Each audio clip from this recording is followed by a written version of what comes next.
Conte de fées en français. Le millionnaire de paille.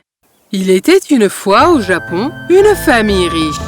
Ils étaient très respectés et, de leur côté, ils respectaient leurs employés. Leur fils, cependant... Maman, mon épingle, c'est horrible. Qu'est-ce qui ne va pas? Le design, ce n'est pas de l'or. Hiroshi, as-tu vérifié les écuries? Les ouvriers semblent inquiets. Quoi? Papa, tu peux sûrement demander à quelqu'un d'autre de faire ça. Et pourquoi pas toi? Pourquoi me préoccuper de choses si futiles? Futiles? Tu penses que les champs et nos travailleurs sont futiles? Eh bien, Hiro, le grain de nos champs, c'est ça l'or véritable. Et nos travailleurs, eh bien, ils valent plus que le monde entier. Maman, s'il te plaît. La seule chose qui vaille au monde, c'est...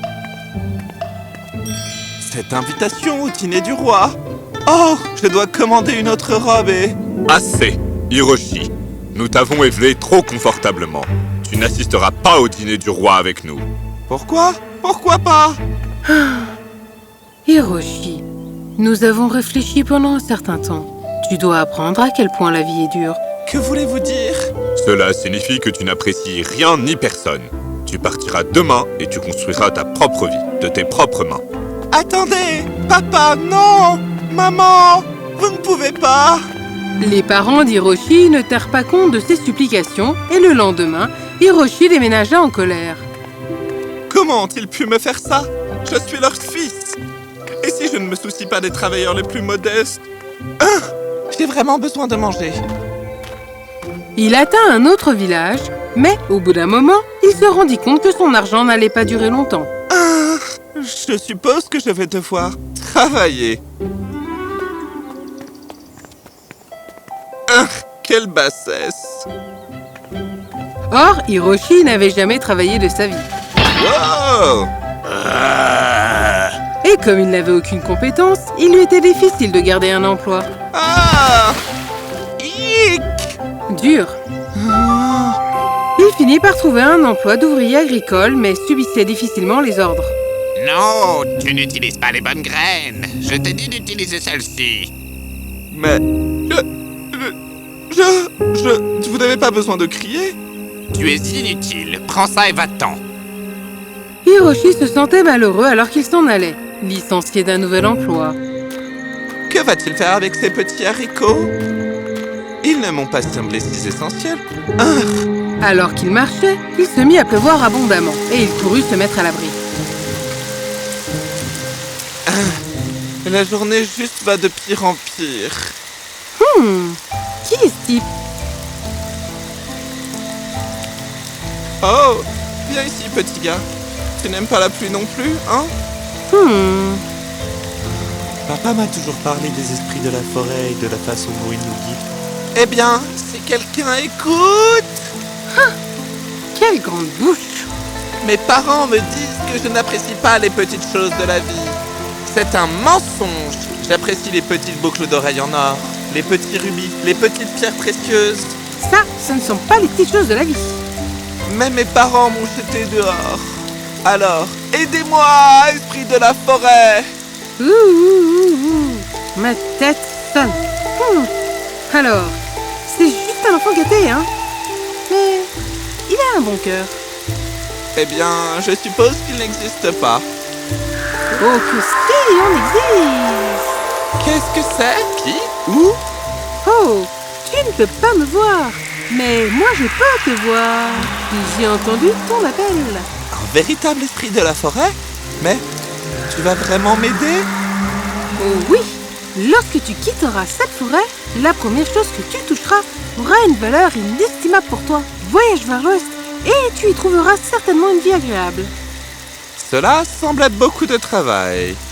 Tu ne peux pas juste me rendre riche? Ah non, c'est à prendre ou à laisser. D'accord. Eh bien, quoi que je touche, ce sera probablement quelque chose de vraiment extraordinaire. Hiroshi s'éloigna prudemment. Oh, pas ça. Oups. Pas ça non plus. Ce sera probablement un sceptre en or, quelque chose comme ça. L'esprit, cependant, avait d'autres projets. Pas sous ma surveillance. Ouf! Et maintenant, c'est à toi de jouer. Une tige de paille? Qu'est-ce que je vais faire avec ça? Hé, l'esprit de la forêt! Eh oh! Le soleil se leva et la journée passa. Hiroshi grommelait sans cesse en transportant sa tige de paille. Qu'est-ce que je vais faire avec ça? C'est tellement inutile. Hein? Chou, va-t'en!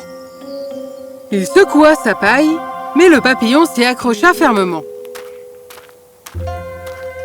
Hiroshi s'approcha d'une petite maison.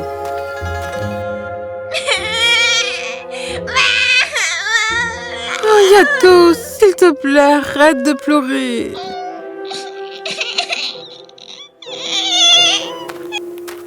J'ai tellement faim. Je n'ai que cette paille inutile. C'est quoi ce bruit? Yato continuait de crier, mais s'arrêta brusquement lorsqu'il vit la paille et le papillon dans la main d'Hiroshi.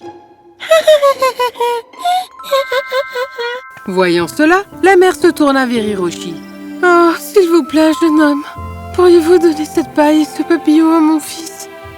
Il hurle depuis si longtemps. » Ceci? Mais l'esprit... Je veux dire, non, je ne peux pas. S'il vous plaît, je suis extrêmement fatiguée. Hiroshi regarda le visage de la pauvre femme et ressentit sa douleur. C'est ainsi. Tenez, si ça peut vous faire plaisir. Oh, merci. Voilà, Yato. J'espère que l'esprit ne se fâchera pas contre moi. Et ceci est pour vous, pour votre gentillesse. Hiroshi fut très surpris en regardant les oranges juteuses et brillantes qu'il tenait dans ses mains. Oh, merci, et vous? Il s'éloigna, hébété, mais une nouvelle chaleur dans le cœur. Il poursuivit sa route, mangeant les oranges avec parcimonie.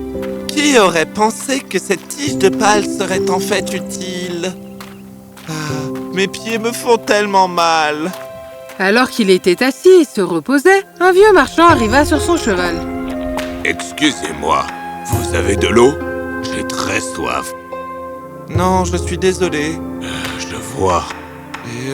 J'ai des oranges. Je pense que ça peut vous aider.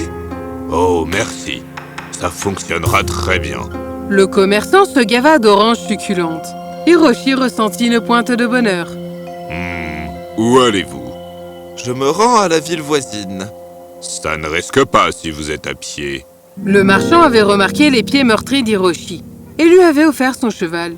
Hiroshi tenta de refuser, mais le marchand insista. J'ai une très petite marche à faire jusqu'à ce que j'arrive à la maison. Vous pouvez prendre mon cheval en gage de ma gratitude. Je vous suis très reconnaissant.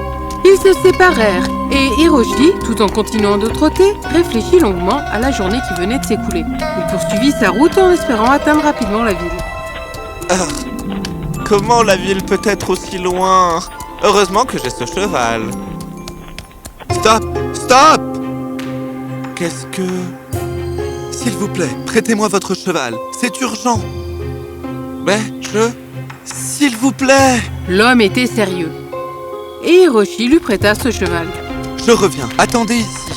Il n'avait aucune idée de ce qu'il devait faire et s'assit à la porte en attendant. La nuit commença à tomber et Hiroshi se demanda s'il ne s'était pas fait avoir. Je suis de retour. Voici votre cheval. Merci beaucoup. Il n'y a pas de quoi. Comment puis-je vous remercier? Eh bien, pourriez-vous m'héberger pour la nuit? Bien sûr, je vous en prie, entrez. Hiroshi fut très bien traité. Il s'est avéré que l'homme était un riche marchand et qu'il venait de s'installer dans la région. Vous êtes donc à la recherche d'un emploi? Voulez-vous travailler pour moi?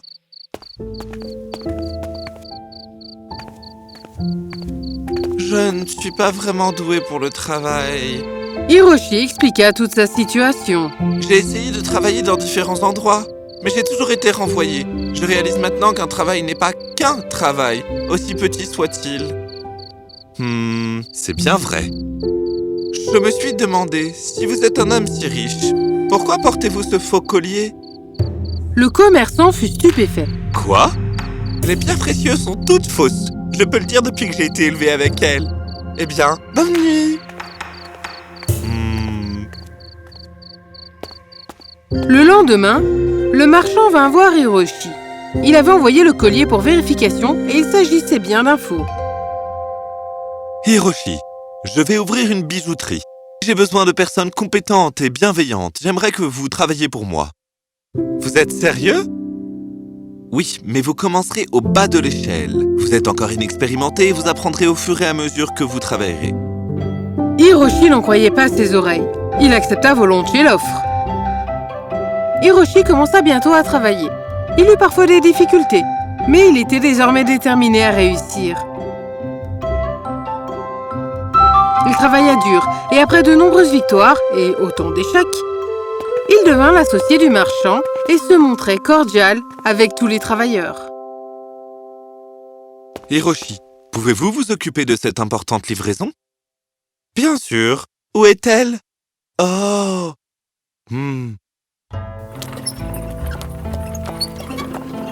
Depuis combien de temps cela fait-il? Madame, le bijoutier est là. Oh, c'est merveilleux. Amenez-le. Bonjour, mère, père. Hiroshi. Oh, Hiroshi. Hiroshi serra sa mère dans ses bras. Bien que son père restât silencieux, Hiroshi savait qu'il se souciait. Comment vas-tu? Je vais bien. Je suis venu pour livrer la parure de ma mère. Il raconta comment il aidait désormais un commerçant à gérer son business. Oh, Hiroshi, nous sommes si fiers de toi. N'est-ce pas, chérie? Sans vous deux, je ne serais pas là où je suis dans la vie. Je vous remercie. Ils bavardèrent pendant un long moment et finalement, Hiroshi dut partir. Je reviendrai vous rendre visite, pas en tant que bijoutier, mais en tant que votre fils. Hiroshi sortit et regarda autour de lui. Hey, ça me semble familier. Oh, ha ha ha. Quel chemin parcouru depuis l'enfant gâté à la tige de paille que j'étais. Maintenant, je suis millionnaire, mais en argent et en valeur. Esprit de la forêt, merci. En effet, c'était le cas. Il était devenu plus gentil et plus heureux et s'était forgé une vie merveilleuse pleine d'amour, de respect et de compassion. Ce sont les petites choses qui font du chemin.